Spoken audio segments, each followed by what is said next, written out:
Today's webinar on making your business accessible.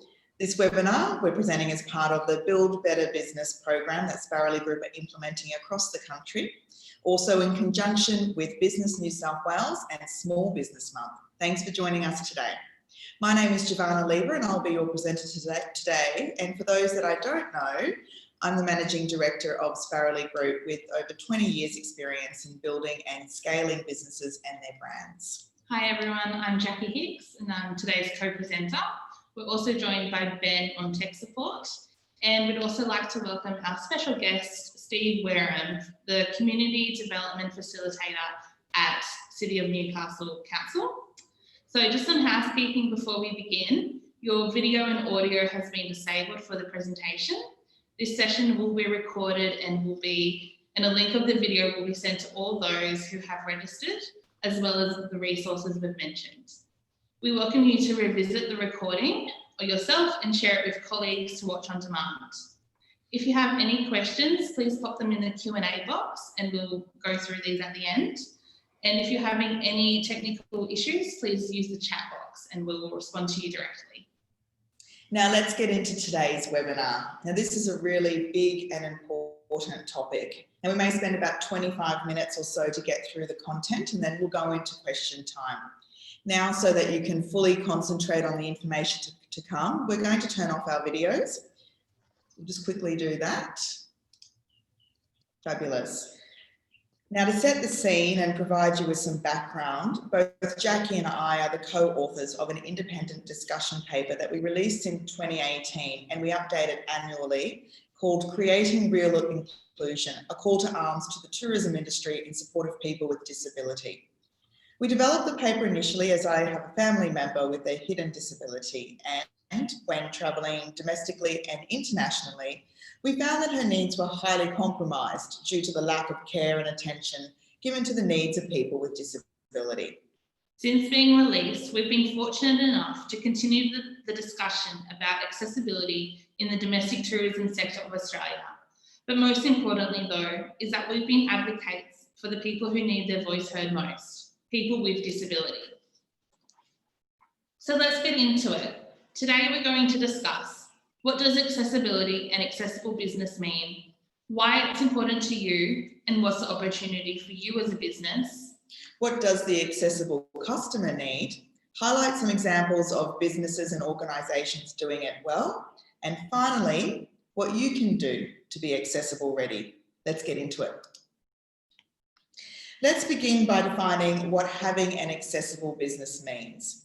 It's about ensuring businesses and the services they provide, infrastructure, public spaces, accommodation and transport modes are accessible for all, especially for people with disability. Now, what does accessibility mean? Now, it's important to note that the correct reference to a person is to be with disability. And most importantly, a person with disability are not just those who are wheelchair users. In particular, people with hidden disabilities are those who are often overlooked. You can look at these pictures here. You also need to consider people with prams, seniors, support workers, people with food intolerances, people with language difficulties, and those who are temporarily affected by disability. For example, someone with a broken hand. Accessibility is broader than structural changes such as ramps and wider aisles. It encompasses a range of things from training your staff on how to accommodate the needs of all people, the font you choose for your website, how you arrange your product, and where you place your signage. So why is it important and what's the opportunity for you? The figure alone should be reason enough. $10.8 billion, and that's just the value of tourism. A study by Travelability found that the value of accessible tourism in 2018 was worth more than that of the inbound Chinese market of $10.4 billion. The study also found that in 2020, the value was forecasted to account for 25% of total tourism spend. And whilst we talk about the value here in terms of accessible tourism, it's important to note that businesses within the visitor economy need to be aware of their role. The term visitor economy refers to the production of goods and services for the consumption by visitors. those that serve it directly being major operators, and those who are involved indirectly, such as retail and food production. Here we are talking about cafes and restaurants, retail stores, and service providers such as the hairdressers and beauticians. The knock-on effect of the tourism dollar is significant, and businesses need to be aware of the value of being accessible for a wide range of customer segments. A report by Monash University identified that making your business more accessible has the potential to generate more revenue. Beyond businesses within the visitor economy, put simply, if your business isn't accessible for all, then you may be missing out on significant numbers of potential customers. But not only is it important from an economic lens. Under the Commonwealth Disability Discrimination Act of 1992, it is illegal to discriminate against people with disability by refusing access to or use of facilities or premises, failing to provide a means of entry, requiring a person to leave a premise or stop using facilities without a reason, refusing to provide goods or services to a person with disability, or providing goods and services in a way that is not accessible. The social model for accessibility makes a distinction between impairments, that's the condition, illness, or lack of function, and the disability, being barriers and discrimination, contrasting the medical model of disability. Within this context, the environment must change and adapt to enable people living with impairments equal opportunity to participate in society. So what's the opportunity for you as a business? Beyond people with disabilities, improving this sector will also greatly benefit the seniors market. And the seniors market is an important contributor to the Australian economy, and operators need to be aware of accommodating for these customers. Seniors coming through now are more financially secure than previously by nature of their generation and ready and wanting to spend. There's a high level of loyalty to be gained from people with disability. This means they'll repeat their purchase to a business based upon their own experiences and recommend great examples and experiences of businesses doing it well to their peers. This is linked to the idea of place attachment and place identity, which is essentially where someone develops such a deep connection and attachment to a place and creates an emotional bond. The network of blogs, communities, and groups of people with disability and their families and support workers is enormous and far-reaching. This is the major opportunity for you as a business to find these groups and connect with them, learn from them, and adapt your business. So what does the accessible customer need? It's important to think of accessible customers beyond their mobility and focus on their ability. There is an untapped opportunity for both those people with disability and for businesses. Whilst the current scope for the impact to the accessible market is already significant, if the accessible sector was serviced to fully meet their needs, it has the potential to be so much bigger. People with disability don't want to be treated any differently than any other customer without disability. That is, they want the same as every customer, exceptional customer service and experiences. In most cases, people with disability face a multitude of common barriers which make it difficult, less likely, or even impossible to use and visit a business. Some of these include barriers to the physical environment, such as steps and narrow or congested spaces. Barriers to information, with text difficult to read or information hard to understand. As well as this is information on publications, which are only available in limited formats. For example, someone who is deaf, hard of hearing, and hearing impaired may not be able to follow along with a video clip if there are no captions. Also, barriers to communication, with operators providing limited options for people to contact them, and a lack of awareness about how to communicate effectively. And finally, barriers as a result of discriminatory or negative attitudes. So who's doing it well? Accessibility awareness is getting more traction than ever before, with each state and territory mandated under the Disability Services Act to develop a disability inclusion plan. Now, whilst this is a tremendous step forward, key to this is to ensure that these plans are consistently implemented to ensure that people with disability have continued access to improved services and experiences to enable the quality of life that they deserve. Whilst there are many businesses who are making efforts to make their business more accessible, there's still a long way to go in encouraging all businesses to do their part. The fact that you're here today goes a long way. From an accessible tourism perspective, whilst Australia has a long way to go, our research for the discussion paper uncovered a number of destination events, experiences, businesses and attractions that have had positive impact on the customer experience for people with disability. Now, let's look at 3 examples. Hopefully they'll inspire you. Firstly, there are a number of not-for-profit organisations across a number of industries which are accommodating and servicing the accessible industry through training, programs, consulting, reviews and grants. These organisations aim to remove the stigma within society and the environment, addressing the social model of disability. One of these include Briometrics, who are specialists in technology for wheelchair users. The technology produces maps for cities and regions that includes information on footpaths, toilets and change facilities, and accessible car parking spaces. The maps indicate the degree of difficulty for mobilising throughout a region. As seen here for a regional city in Victoria, Greater Shepparton, a predominantly flat city. The technology Briometrics uses equips a wheelchair user with an app to measure and record the routes taken along footpaths to determine the surface type and conditions, as well as prepare a report on potential hazards, effort rating, and accessible buildings. The maps created are beneficial not only for local residents, including the elderly and parents with prams, but for local businesses to be aware of and promote, but also visitors to a region. We'd also like to highlight the work of Travel Without Limits, a disability-specific magazine co-founded by Julie Jones, founder of Have Wheelchair Will Travel blog. This magazine and website provides people with disability, their support workers and family members with a pool of accessible, friendly places to experience, visit and stay. It's a high quality publication and we have a subscription here at the office and we love the magazine. We find it really empowering and just so informative.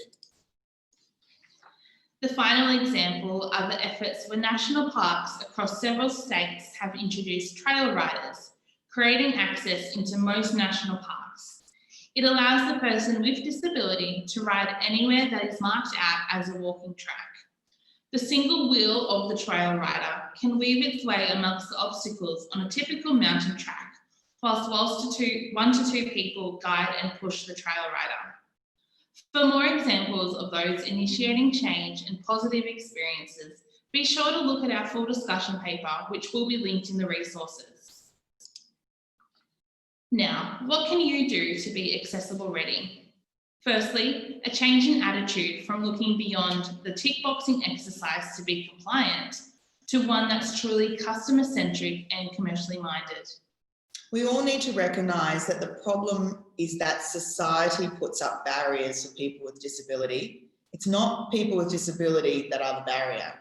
In most cases, people with disability describe challenges or difficulties experienced by them as attitudinal barriers, which result from someone misunderstanding, confusing, or ignoring their needs. These misconceptions and attitudes are often the most significant barrier that a person with disability may face when seeking a positive and equitable customer experience. So whilst it's unreasonable to expect every staff member to deliver exceptional customer experience in line with every type of disability, any effort or sign that a business has made to make their business more accessible to people with disability can go a really long way.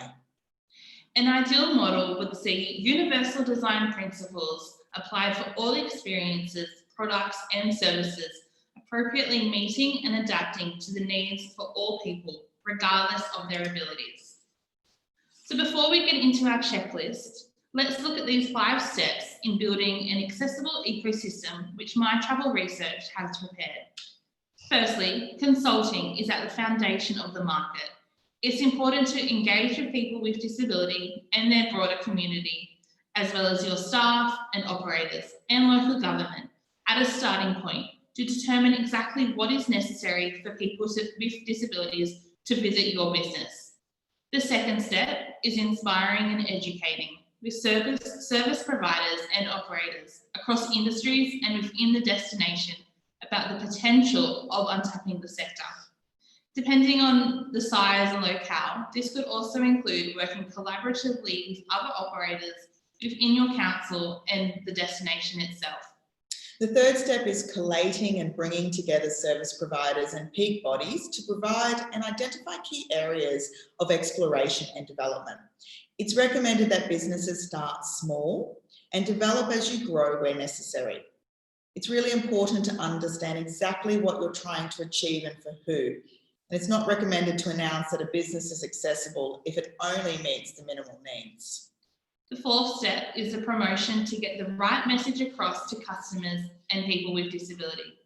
This includes ensuring that websites and social media are easy to read and use and highlight each service that's being offered. The final step is building new or renovating existing infrastructure. Importantly, consulting with specialist design providers, architects, or interior designers to incorporate universal design principles to optimize design efficiency.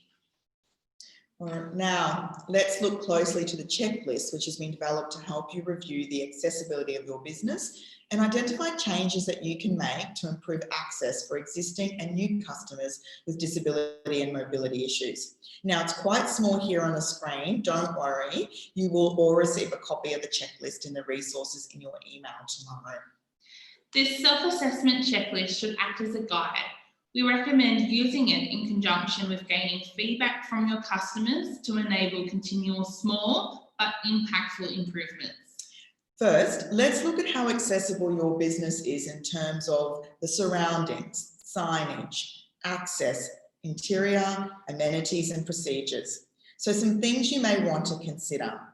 Are there any permanent or non-permanent infrastructure elements which may be blocking the footway? For example, A-frame boards.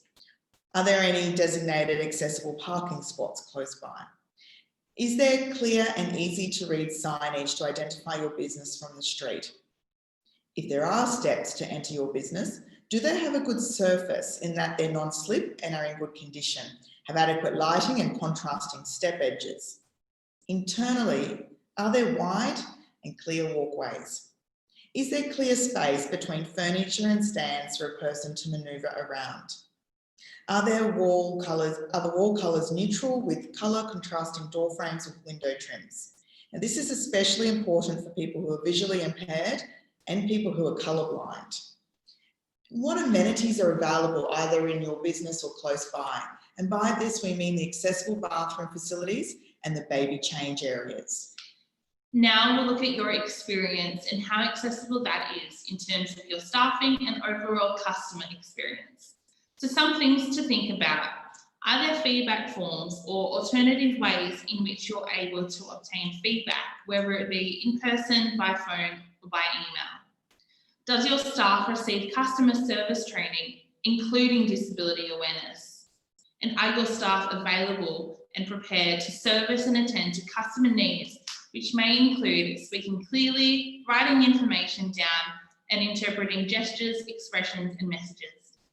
Finally, looking at how accessible your communications are, here we'll be looking at marketing and communications and thinking about your website first. Is your information in clear language and easy to read? Do you provide all useful and accurate information about your business and facilities?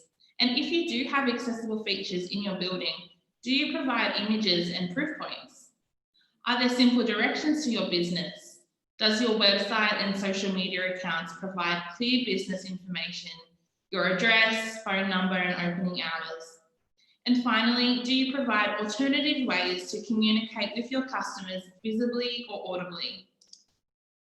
Making your business accessible friendly may seem daunting or sound expensive, but this shouldn't be the case. So here are just some ideas of some things that you can take action with today in regards to your business. Have a look at your business and consider yourself in a person with disabilities position. Could they access your building or navigate their way around? What distractions are there in your building? Limiting noise and having adequate lighting is really important. Most importantly, and something you can all do today, even right now, is get educated. Speak to someone with disability and start learning. Another important thing you can do is have a look at your website and make sure your communication is clear and easy to understand.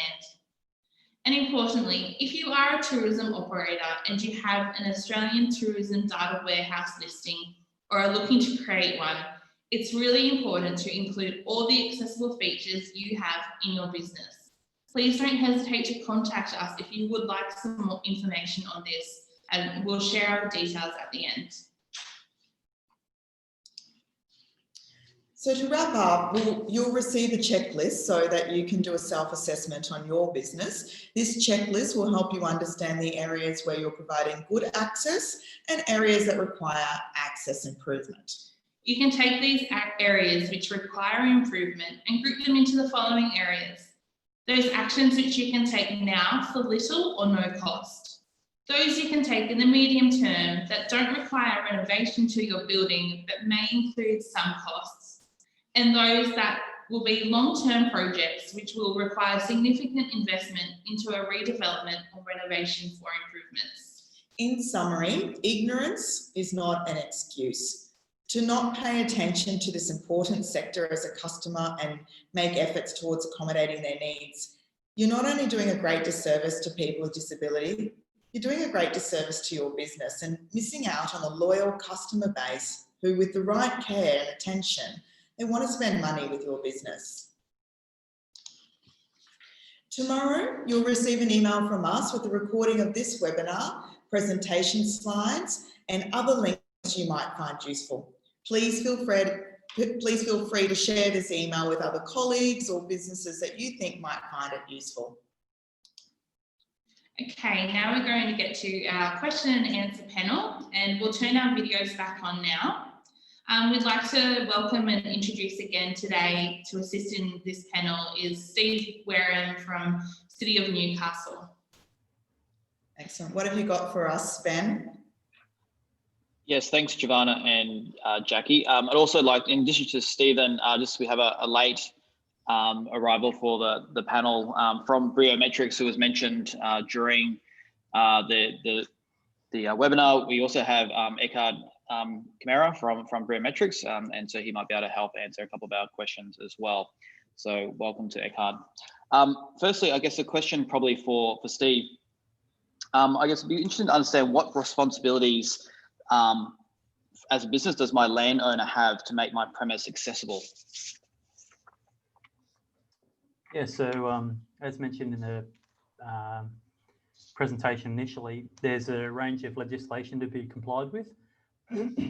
And the National Construction Code is also updated regularly with new requirements. And that's what people would be more familiar with it as the Building Code of Australia. Previously, the National Construction Code is the new term. Basically, in our LGA, what we find is that people are unaware that they need to comply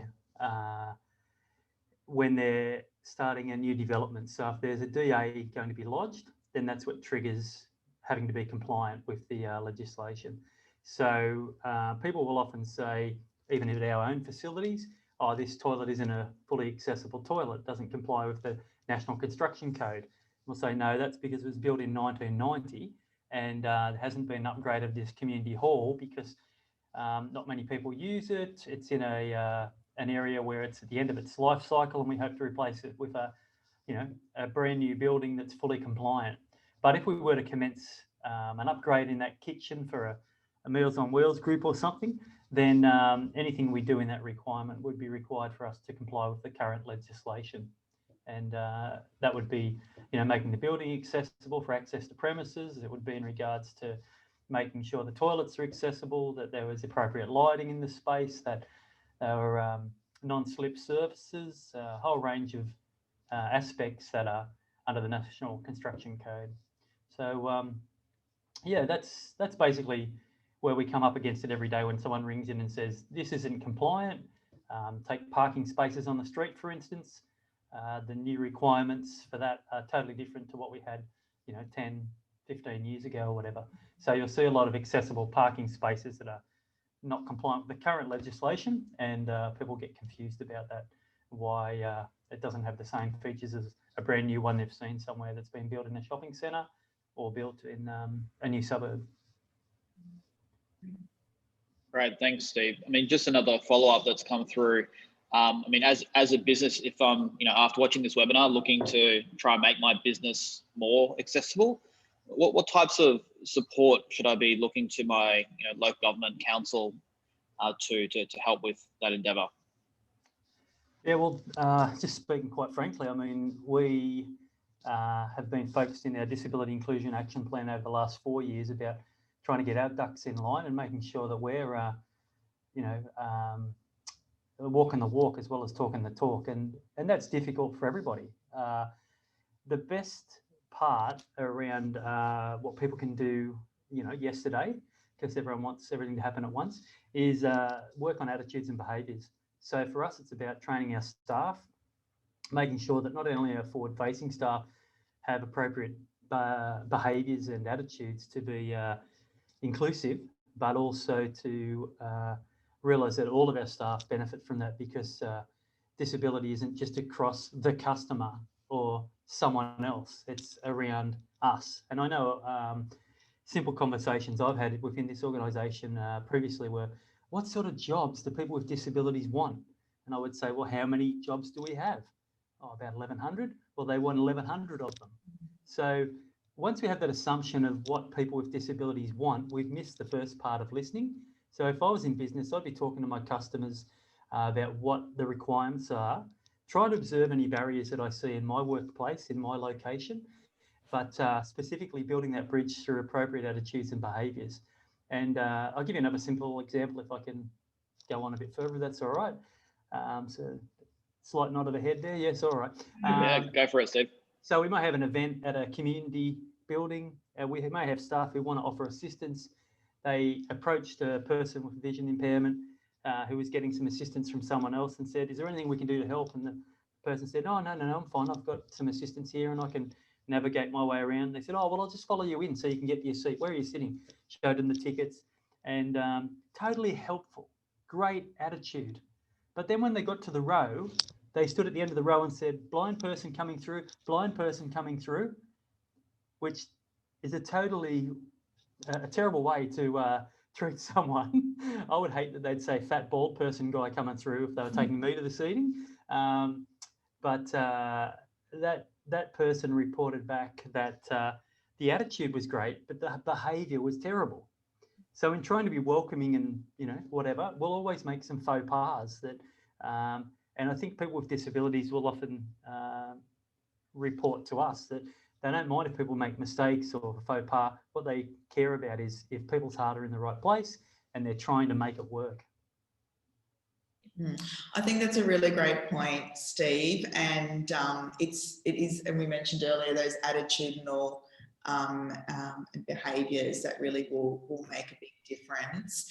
I mean, I only recently learned how to help a visually impaired person cross the street and where my hand should be with their arm and vice versa. So that was really important, and that was new information for me, and I felt a little bit foolish that I didn't know, but that's okay. I had not encountered that before, so now I do know.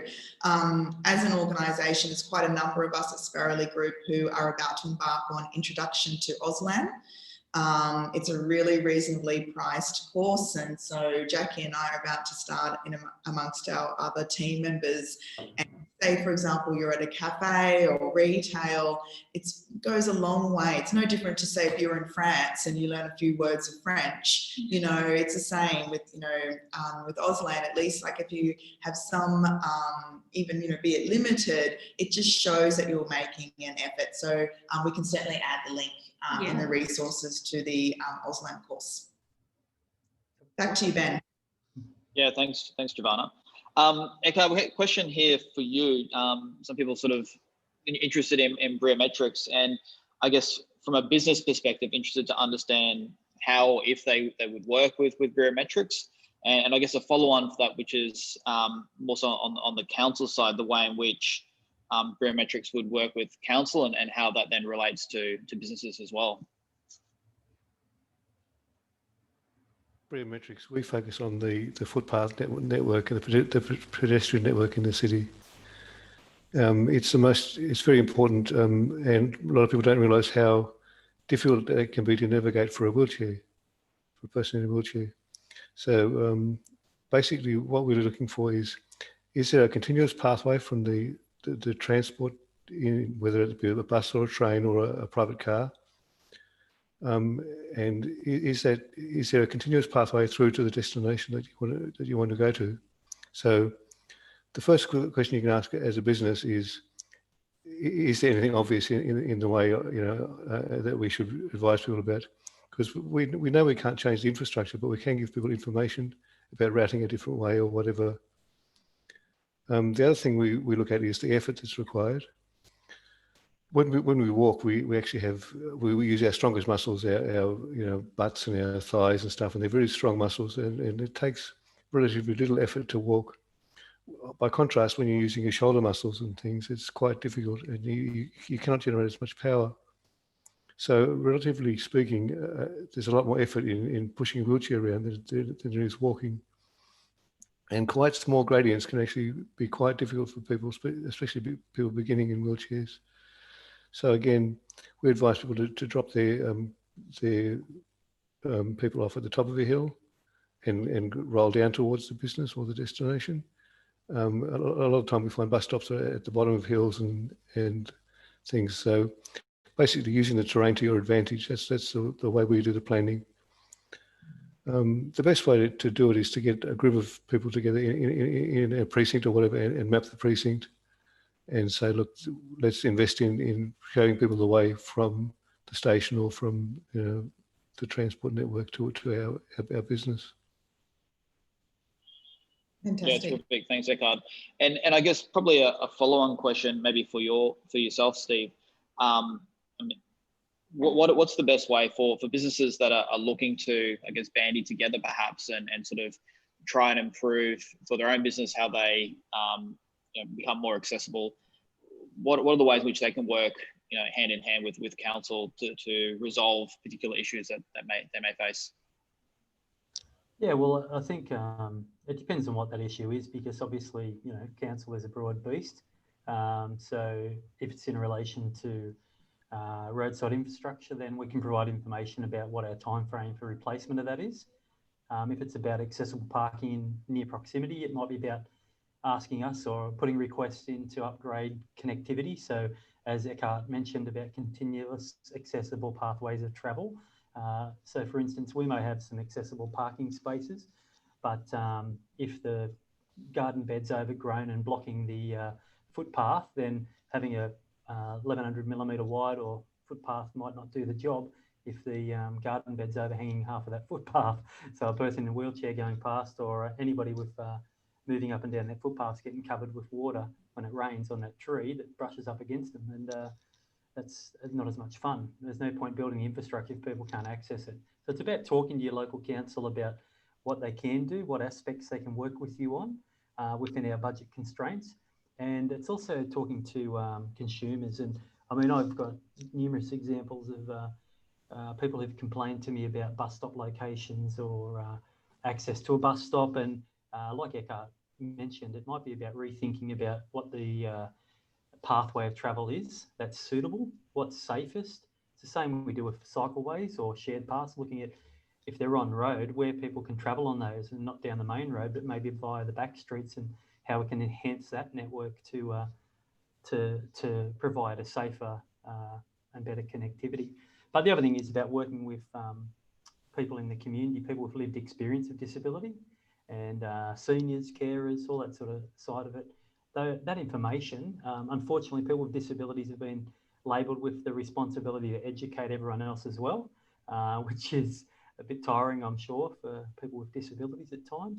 But there's no harm in asking, and There's groups like Guide Dogs who provide free training. There's in our area, there's a group called Community Disability Alliance Hunter who provide certain types of training. And talking to people like myself who work in the community services sector or whoever in the community planning area, and anyone who had an involvement in writing the Disability Action Plan at Council will be able to provide some advice and assistance around certain aspects of how we can be more inclusive in our community.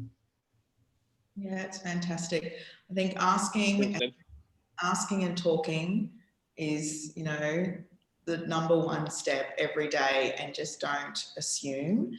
And because the disabilities are wide ranging, it doesn't discriminate based on age or gender. So there's nothing like a silly question if you're not sure. But it's also important that you do some research as well. And as Steve said, there are some really great resources, and a couple of additional ones. Dementia Australia have some fantastic resources. If you're organising events or are an arts or cultural venue, go on to New South Wales Accessible Arts.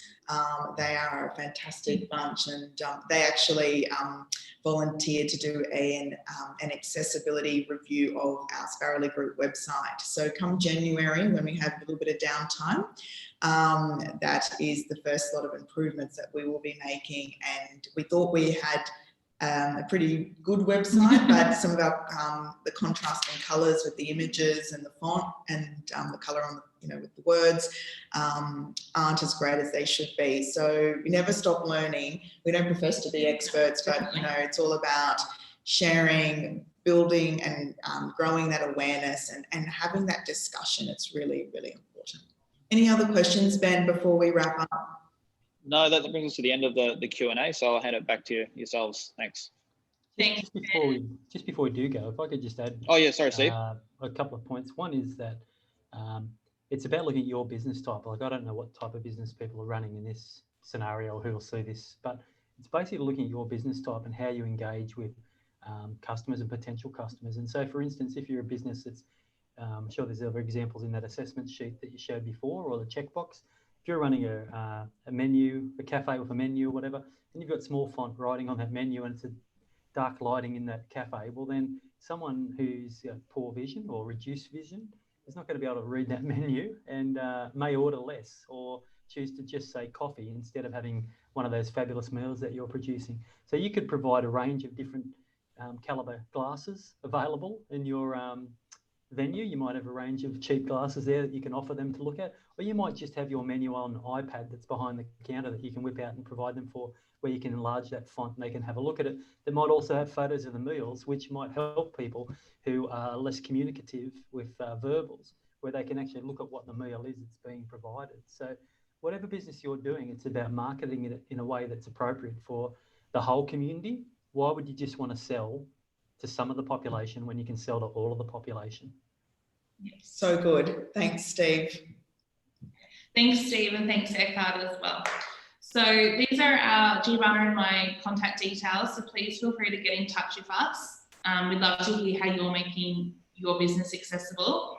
And if you'd like Steve or Eckhard's details, we'll share that as well. So our next webinar in the series will be hosted on Wednesday, the 4th of November, on Knowing Your Numbers Part 1, which will focus on your business financials and getting you comfortable with spreadsheets at 11:30 a.m. We'll send details to register for that in the follow-up email tomorrow, as well as links to our upcoming webinars, which you can register for.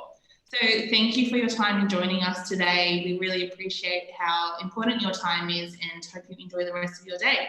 Thank you. Thanks so much. Thanks, guys. Thanks. Thanks, everyone. Bye-bye.